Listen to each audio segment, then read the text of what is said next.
आज की वीडियो में मैं बताऊंगा आपको मरियम नवाज ने जो प्रोग्राम शुरू किया है PSER, वो क्या चीज है, उसका फायदा क्या है, उसमें रजिस्ट्रेशन का क्या फायदा है। मुकम्मल तरीकाकार मैं आपको बताऊंगा PSER की रजिस्ट्रेशन कैसे करनी है। मेन तो आपको बता दूं कि PSR में रजिस्ट्रेशन का फायदा क्या है।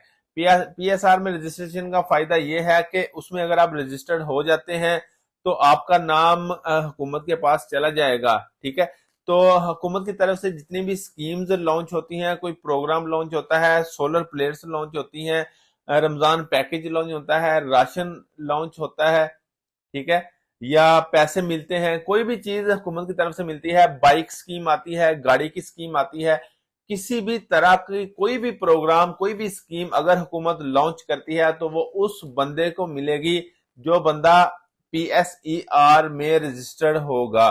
ठीक है, ये एक वेबसाइट है और उसमें रजिस्टर्ड कैसे होना है यही तरीकाकार मैं आपको बताऊंगा इस वीडियो में। और देखते हैं PSER में मुकम्मल रजिस्ट्रेशन कैसे करनी है। ये आपके सामने एडवर्टाइजमेंट है जिसमें अब होगा सबका शुमार PSER का क्याम।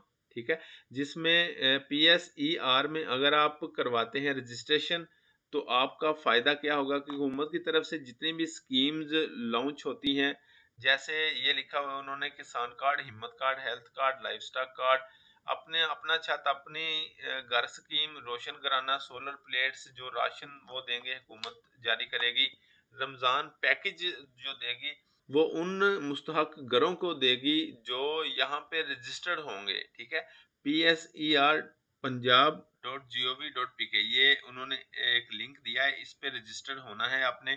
अगर आप ऑनलाइन रजिस्टर्ड नहीं भी होते तो आपको इस वाले ये जो QR कोड है इसको स्कैन करके आप फलाही अदारे जो हैं जहाँ पे आप मैनुअल जाकर अपनी रजिस्ट्रेशन करवा सकते हैं। ठीक है, और लेकिन मैं आपको बताऊंगा कि ऑनलाइन आप घर बैठ के अपनी रजिस्ट्रेशन खुद भी कर सकते हैं। और वो कैसे करेंगे मुकम्मल तरीका मैं आपको अभी बताता हूँ। आपने जाना है PSER punjab.gov.pk की वेबसाइट पे। ये देखें, ये मैं उनकी वेबसाइट पे आ गया, तो ये लिंक मैंने डिस्क्रिप्शन में डाल दिया है, वहां से जाके भी आप देख के यहाँ पे आ सकते हैं क्लिक करके। ठीक है, तो अगर अगर तो यहाँ पे आप ऑलरेडी रजिस्टर्ड हैं तो यहाँ पे आप अपना ID कार्ड और पासवर्ड लगाएंगे और लॉगिन कर लेंगे। अगर आपने फर्स्ट टाइम यहाँ पे रजिस्टर्ड होना है तो यहाँ पे हम क्लिक करेंगे रजिस्टर्ड नाउ पे। जिस नाव पे क्लिक करने के बाद ये हमारे पास कुछ इन्फॉर्मेशन है, यहाँ पे देंगे हम अपना नाम, फुल नाम यहाँ पे डालेंगे। उसके बाद ID कार्ड नंबर हमने यहाँ पे लिखना है, मोबाइल नंबर कौन सा हम यूज करते हैं वो यहाँ पे अपना मोबाइल नंबर लिखना है, डिस्ट्रिक्ट हमारा कौन सा है, तहसील हमारी कौन सी है। ठीक है, ईमेल एड्रेस यहाँ पे एंटर करना है। नेक्स्ट हमने पासवर्ड सेट करना है और पासवर्ड को कंफर्म कर देना है। ठीक है, और ये सारी डिटेल मैं लिखता हूँ और यहाँ से हम डिटेल फिल करने के बाद यहाँ से हम रजिस्टर करेंगे। जैसे ही रजिस्टर करेंगे नेक्स्ट हमारे पास ये वाला टैब ओपन हो जाएगा। यहाँ पे हम क्लिक करेंगे न्यू एप्लीकेशन पे। यहाँ पे हम डिक्लेरेशन पे चेक लगाएंगे और इसको कर देंगे सेव। यहाँ से सबसे पहले खानदानी सरबराह की मालूमात, यहाँ पे हम थोड़ा सा स्क्रॉल डाउन करें तो यहाँ पे हम लिखेंगे अपने सरबराह की, जो घर का सरबराह है, बड़ा भाई है या वालिद है या वालदा है, उसका नाम और उनकी सारी डिटेल हम यहाँ पे लिखेंगे। यहाँ पे नाम है, ID कार्ड नंबर है, मोबाइल नंबर, ठीक है, नेटवर्क है, मोबाइल नंबर है, और फिर उसको इसी मोबाइल नंबर को यहाँ पे रीटाइप करना है। फिर यहाँ पे हम सेव एंड नेक्स्ट पे क्लिक करेंगे। नेक्स्ट वेरिफिकेशन कोड आएगा आपके मोबाइल नंबर के ऊपर, वो हमने यहाँ पे एंटर करना है। जैसे ही हम OTP लगाएंगे, ठीक है, नेक्स्ट हमारी इंफॉर्मेशन आ जाएगी, फैमिली रोस्टर पे चला जाएगा। यहाँ पे हमने अपनी फैमिली के सारे मेंबर ऐड करने होंगे। ठीक है, सारे मेंबर और उनकी डिटेल हमने यहाँ पे ऐड करनी है। जो सबसे पहला सरबरा है उनकी यहाँ पे डिटेल देंगे हम यहाँ पे नेक्स्ट जो एज है 64, ये खुद ही ये उठा लेगा। ठीक है, उसके बाद ID कार्ड की इशू डेट यहाँ पे एंटर करनी है। CNIC की एक्सपायरी डेट, अगर तो CNIC लाइफ टाइम के लिए है तो यहाँ पे हम यस करेंगे, हाँ करेंगे। अगर एक्सपायरी डेट है तो यहाँ पे हम नहीं करेंगे और नीचे एक्सपायरी डेट यहाँ पे हम एंटर करेंगे। Next marital status, address, current address, जो भी आपका डिस्ट्रिक्ट है यहाँ पे एंटर करें। हेल्थ का यहाँ पे हमने स्टेटस देना है कि आप जिसकी डिटेल दे रहे हैं उनको कोई मजदूरी है, अगर नहीं तो यहाँ पे नहीं करेंगे, अगर है तो यहाँ पे यस करेंगे। ये कोई मजदूरी और नीचे लिखा हुआ है कोई दायमी बीमारी। यहाँ नेक्स्ट आ जाएगी एजुकेशन स्टेटस। अगर कोई नहीं पढ़ सकता, जो कोई अंगूठा लगाता है, तो उसको उसके लिए यहाँ पे हम नो करेंगे। ठीक है। अगर आपने मिडिल किया है या कभी स्कूल गए हैं तो यहाँ पे हम पढ़े लिखे हैं तो हम यस करेंगे, अगर नहीं तो फिर आप यहाँ पे नहीं करेंगे। अब्दुल जब्बार ने ज़्यादा से ज़्यादा कौन सी जमात में डिग्री प्रोग्राम हासिल किया है। ठीक है, तो यहाँ पे आपने जो भी डिग्री की है वो वाली हम जहाँ तक पढ़े हुए हैं वहाँ वो वाली यहाँ पे आपने एंटर करनी है। ठीक है। नेक्स्ट एम्प्लॉयमेंट स्टेटस है, तो एम्प्लॉयमेंट में अब्दुल जब्बार का पिछले 1 माह में रोजगार की हैसियत क्या है। आप काम कर रहे हैं, बेरोजगार हैं, तो वो हम यहाँ पे सिलेक्ट करेंगे। अगर आप जॉब कर रहे हैं तो यहाँ पे हम क्लिक करते हैं। जैसे ही नेक्स्ट ऑप्शन ओपन हो जाएगा कि गुज़श्ता 1 माह के दौरान अहम सरगर्मियों में मुलाजमत की है। ठीक है, एम्प्लॉयर हैं, प्राइवेट एम्प्लॉई हैं, सेल्फ एम्प्लॉयड हैं, क्या है। ठीक है, तो आपने यहाँ पे सरकारी एम्प्लॉई हैं, जो भी हैं आपने यहाँ पे एंटर करना है। प्राइवेट एम्प्लॉय में यहाँ पे लिख देता हूँ। पिछले महीने के दौरान अहम सरगर्मी में अब्दुल जब्बार की मुलाजमत पेशा की नौयत क्या थी। मैं यहाँ पे सिक्योरिटी गार्ड लिख देता हूँ। यहाँ पे अब्दुल जब्बार किस अदारे के लिए काम कर रहा है, इंडस्ट्री का की किस्म का रिकॉर्ड यहाँ पे एंटर करें। ठीक है, ये हम लिख देते हैं। बुनियादी कामों से अब्दुल जब्बार की औसत माहाना नगद आमदनी क्या है, ये भी हमने एंटर करनी है। तो ये आ जाएगी हमारी 30 से 40 हज़ार। ठीक है। काम पर अब्दुल जब्बार की आमदनी की अदायगी की मुद्दत की तादाद क्या है, तो यहाँ पे हम लिखेंगे मंथली, एक महीने बाद यहाँ पे आमदनी मुहैया की जाती है। तो क्या अब्दुल जब्बार का कोई बैंक अकाउंट है, तो यहाँ पे अगर है तो हम यस करेंगे, उसका नाम लिखेंगे बैंक का और नीचे फिर अकाउंट नंबर लिखेंगे। अगर नहीं है तो यहाँ पे नो ही करेंगे और सेव कर देंगे। ठीक है, सेव करने के बाद नेक्स्ट, ये मेंबर ऐड हो गया। उसके बाद नेक्स्ट मेंबर आपका है, जो भी घर के अंदर मेंबर है वैसे ही आपने उनकी डिटेल भी यहाँ पे एंटर करनी है। ऐड न्यू मेंबर पे क्लिक करें। जैसे हमने ये अब्दुल जब्बार की, ये जो सरबरा है अब्दुल जब्बार, इसकी इंफॉर्मेशन हमने एंटर की है, वैसे ही हमने सारे फैमिली मेंबर्स की इंफॉर्मेशन एंटर करनी है। ठीक है, एक मिसाल आपको मैं दे देता हूँ। तो ये अगर इनकी वाइफ का नाम एंटर करना है तो ये हम लिख देते हैं यहाँ पे तुम बीबी। और नेक्स्ट यहाँ पे हम लिखेंगे अब्दुल जब्बार के साथ क्या रिश्ता है, तो यहाँ पे हस्बैंड लिखेंगे। ठीक है, क्योंकि ये उनकी वाइफ है और नीचे अब्दुल जब्बार इनके हस्बैंड है। ठीक है, और यहाँ पे हम फीमेल पे क्लिक करेंगे और वैसे ही डेट ऑफ बर्थ हम यहाँ पे एंटर करेंगे। नेक्स्ट, कलसूम बीबी का कौमी शनाख्ती कार्ड बेफाम नंबर यहाँ पे एंटर करेंगे।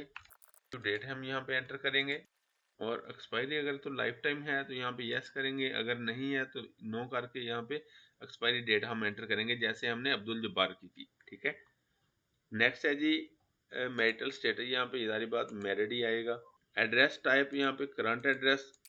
नेक्स्ट हेल्थ स्टेटस आ जाएगा, यस सेम। ठीक है, ये देखें ये 2 मेंबर सेव हो गए। ऐसे ही हमने अपनी सारी फैमिली के मेंबर एंटर करने हैं। अगर कोई बेटा है, बेटी है, ठीक है, वो उनकी डिटेल भी हम ऐसे ही एंटर करेंगे। ठीक है, एंटर करने के बाद हम नेक्स्ट करेंगे। नेक्स्ट हमारे पास है कॉन्टैक्ट इन्फॉर्मेशन। यहाँ पे हम डिवीजन में आएंगे कि डिवीजन आपकी कौन सी डिवीजन है। ठीक है, तो हमारी शेखुपुरा की डिवीजन लाहौर है। ठीक है, तो यहाँ पे डिस्ट्रिक्ट शेखुपुरा, आपकी जो भी डिवीजन है वो आपने यहाँ पे सिलेक्ट करनी है। तहसील भी शेखुपुरा, यूनियन काउंसिल हमारा आ जाएगा डिस्ट्रिक्ट काउंसिल शेखुपुरा, गांव जगह का नाम आ जाएगा हाउसिंग कॉलोनी, पोस्टल एड्रेस आ जाएगा seat number 1 housing colony Sheikhpura. Urban है, रूरल, ये आपने यहाँ पे लिखना है। अगर आप गांव में रहते हैं तो यहाँ पे आप रूरल लिखेंगे। डाकखाना, ये देखें यहाँ पे छोटा सा स्टार लगा हुआ है, जिनके ऊपर वही हमने यहाँ पे फिल करने हैं। अगर नहीं लगा हुआ तो उसको आप खाली छोड़ दें, कोई मसला नहीं है। क्या आपका मुस्तकिल और मौजूदा पता एक जैसा है, अगर एक जैसा है तो यस करेंगे, अगर एक जैसा नहीं है, अलग अलग है, तो हम नहीं करेंगे। तो दोबारा फिर उनका परमानेंट एड्रेस अलग लिखना पड़ेगा। ठीक है, तो हमारा एक जैसा है तो यहाँ पे हम यस करेंगे। हमारे पास कॉन्टैक्ट नंबर है, अगर आपने और नंबर यहाँ पे एंटर करने हैं तो वो भी हम यहाँ पे एंटर कर सकते हैं।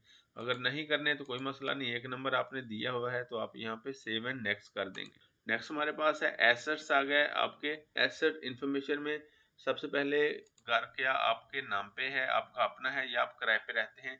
अगर को किराए पर है तो यहाँ पे हम ऑन रेंट करेंगे, अगर आपका अपना है तो सबसे पहले वाला ये वाला करेंगे ओनर ऑक्यूपिड। तो यहाँ पे हम क्लिक करेंगे, ठीक है। बैरूनी दीवारों का अहम मटेरियल क्या है, जो साइडों वाली दीवारें हैं उनका मटेरियल हम यहाँ पे बताएंगे। तो ये पक्की ईंटें यहाँ पे हम लिख देते हैं, ठीक है। छत के लिए इस्तेमाल होने वाले अहम मटेरियल, तो यहाँ पे आरसीसी। घर की नोयत क्या है, आप कोई भी यहाँ पे चूज कर सकते हैं अपने हिसाब से। अभी मेरे पास वीडियो ज्यादा लेंथी हो जाएगी, इसलिए मैं जरा जल्दी जल्दी एंटर कर रहा हूँ, 2 लिख देता हूँ। तो खाने पकाने के लिए बुनियादी तौर पर किस किस्म का ईंधन इस्तेमाल किया जाता है, गैस। आपके खानदान के अफराद आमतौर पर किस किस्म का बैतुल खुला इस्तेमाल करते हैं। आपके खानदान के अफराद के लिए पीने के पानी का अहम जरिया क्या है। क्या आपके घर में बिजली का कनेक्शन है, क्या आपके घर में गैस का कनेक्शन है, क्या आपके घर में लैंडलाइन पीडीएल का कनेक्शन है। यहाँ पे आपके पास कोई मवेशी है, इस वक्त कोई जरी जमीन है, यहाँ पे नो कर। क्या आपके खानदान के पास पिछले साल था, तो यहाँ पे हम नो करेंगे। तो ये washing machine, geyser, air cooler, ठीक है, टेलीविज़न, इस तरह की चीज़ें हैं, ये हैं तो आप यस करेंगे, नहीं है तो हम यहाँ पे नो करेंगे, ठीक है। तो आप अपने हिसाब से देख लीजिएगा, जो भी आपने करना है। मैं आपको जस्ट तरीकाकार बता रहा हूँ। तो यहाँ पे मैं नो नो करता जाता हूँ, नो कर दिया। उसके बाद मैं नेक्स्ट 7 नेक्स्ट पे क्लिक करता हूँ। एग्रीकल्चर इन्फॉर्मेशन आ गई। आपके खानदान की जरी हैसियत क्या है, तो काश्तकारी नहीं करते। अगर तो आप काश्तकार हैं तो हम ऊपर वालों में किसी में सेलेक्ट करेंगे। तो सेव एंड नेक्स्ट करने के बाद यहाँ पे आ गया मुतफर्रक। यहाँ पे ये देखें, ये वाली कुछ इन्फॉर्मेशन है, ये भी हमने यस नो में इन्फॉर्मेशन देनी है, ठीक है। पिछले 3 सालों में क्या आपके खानदान में किसी फर्द ने हुकूमती ज़राए से कोई इमदाद हासिल किया, तो यहाँ पर नो करूँगा। क्या आपके खानदान में पिछले 12 माह के दौरान किसी शेरख्वार 1 साल बच्चे की मौत हुई है, तो यहाँ पे कुछ इन्फॉर्मेशन है, आपने पढ़ लेनी है, उस हिसाब से आपने यहाँ पे यस नो करना है, ठीक है। क्या आपके खानदान को मोबाइल फ़ोन तक रसाई है, तो हम यस करेंगे। क्या आपके खानदान के पास इंटरनेट की सहूलत मौजूद है, तो हम नो करेंगे। क्या आपका खानदान गुज़िश्ता 5 सालों में किसी कुदरती आफात में मुतासर हुआ है, तो यहाँ पे मैं नो करूँगा और सेवन नेक्स्ट पे क्लिक करता हूँ। 7 नेक्स्ट पे क्लिक करने के बाद ये देखें, रिव्यू कर लें आपका डाटा आपने जो फिल किया है, ठीक है। अगर आपने इसको चेंज करना है तो आप चेंज भी कर सकते हैं। सबमिट का बटन आपको नज़र आ रहा है, यहाँ पे हम सबमिट करेंगे और यहाँ पे हम चेक लगाएंगे और सबमिट पे क्लिक कर देंगे। तो ये हमारी एप्लीकेशन रजिस्टर्ड हो गई, सबमिट हो चुकी है। अब हुकूमत की तरफ से आपको कोई भी स्कीम लॉन्च होगी, कोई भी राशन कार्ड, कोई भी रमज़ान पैकेज, किसी भी किस्म का कोई प्रोग्राम लॉन्च होगा, तो आपको आपका नाम उनमें लाजमी आएगा, क्योंकि आपने PSER की वेबसाइट पे अपने आप को रजिस्टर कर लिया है। जी तो भाई, इस तरह आप PSER में अपने आप को रजिस्टर कर सकते हैं और हुकूमत के जो लातदाद स्कीम्स आती हैं उनसे भरपूर फायदा उठा सकते हैं। तो उम्मीद है ये वीडियो आपको बहुत अच्छी लगी होगी। तो अगर आपको वीडियो अच्छी लगी है तो वीडियो को लाइक कर दें और साथ मेरे चैनल को लाजमी सब्सक्राइब करें। अल्लाह हाफिज।